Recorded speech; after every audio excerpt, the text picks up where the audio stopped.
Welcome to Teal Cat Cooks, Allergy Friends, creating food even your non-allergic family and friends will love. For you today, I'm going to bake a king cake.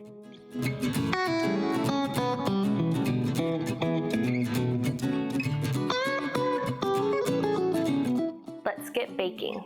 So the first thing you need to get started is this yeast mixture. So I have yeast and sugar in this bowl.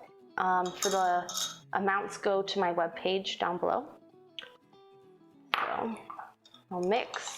For the dry ingredients, I have my 2.5 cups of gluten-free flour.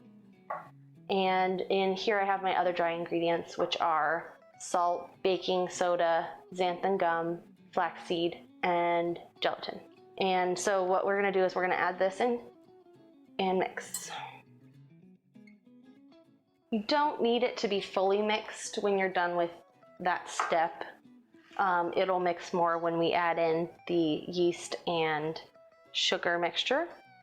So while we wait for the yeast, you can also mix up the filling, which is the brown sugar, the cinnamon, and the molasses or date sugar, and vanilla. And if you use date sugar, you might not need any of the water that is in the recipe, which will be down below the amounts. And so this is pretty thick, like not running off of the spoon, so that it stays inside of the king cake when we roll it. And then we're gonna come over here and mix this in the stand mixer with our other wet ingredients, the cider vinegar, the lard, and the eggs. So we're gonna dump that in and mix it.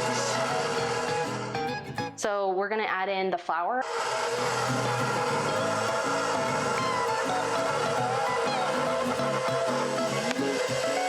So on wet days, it might need more flour. So you'll whip the mixture with the flour on low speed for 1 minute. And then when that's done with the 1 minute, you'll whip it on high speed for 2 minutes. So today, this dough looks a little wet, so I'm gonna add in a pretty hefty scoop of flour. And mix again. You can't overmix this dough, promise. This dough is going to be a little bit looser than you're used to if you're used to working with wheat dough. So there we go. That looks nice. Okay. Let's see. Let's get this out here. So there we go. We'll flip it out onto our mats that are pre-oiled here. You're gonna need your rolling pin, and you'll need to oil that as well. And then from the center out, just roll it out, and we're gonna want this to be a nice square. And you can kind of take it and kind of pat the sides if it's kind of getting a little more round there.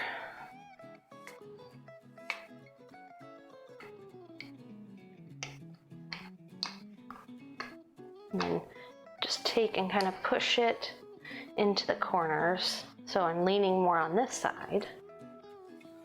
Okay, so I'm gonna roll across the whole thing. And I need this part to come over this way, and that to go that way. And it'll be a square. And you can't really like push this dough, but you can kind of pat it into place.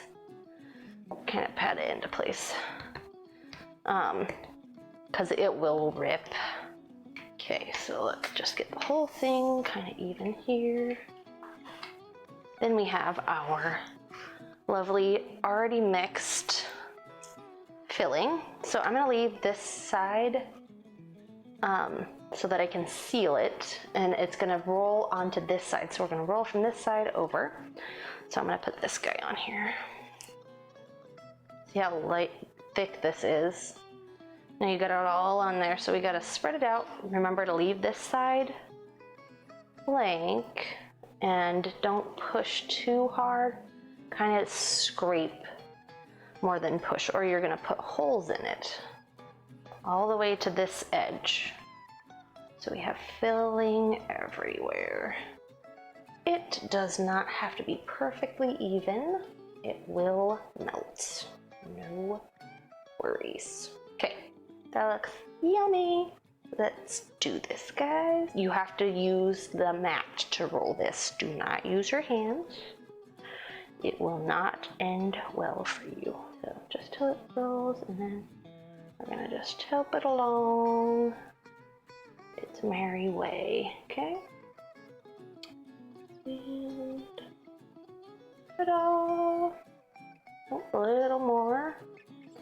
Okay, now, then you're going to use your hands to push this. So mine is on this side, so I'm gonna push the ends. Nice pat, maybe even kind of pick up and lift, and gently kind of wiggle it while you drag it across nicely. Then pat this other guy while you move him, almost. Was one shape and now we want it another way, and it doesn't want to go, does it? So then you're gonna pinch him together, kind of sew those two sides together. You need your springform pan, which I have mine ready. So springform pan so that you can take it. Let's roll him off of here onto here. And if he splits, not a problem. It is likely that he will. Just pat him back together. We're gonna let it base for 2 hours at least until it's doubled in size. So let's put this on like this. Okay, so we need saran wrap. Don't forget the saran wrap or the bread will dry out. So now he gets to go in our oven. I'm gonna shake him a tiny bit just to get him to move a little. Put him in your oven at 110 degrees. It's 2 hours.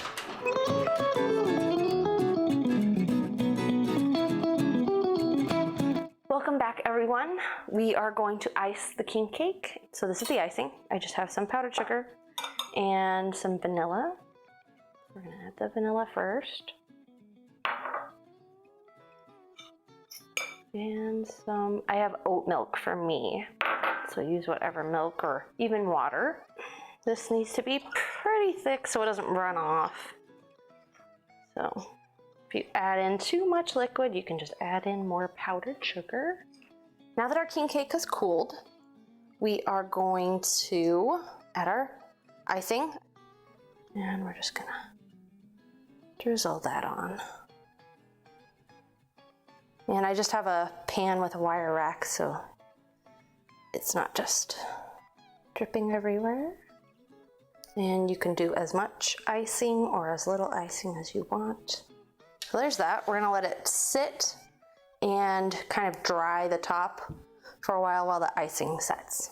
So this has set for a little bit just to get that initial runoff so all the sprinkles don't slide. So let's put on our Mardi Gras colored sprinkles. And you can do as many sprinkles as you want. Enjoy your Mardi Gras king cake with your family and friends.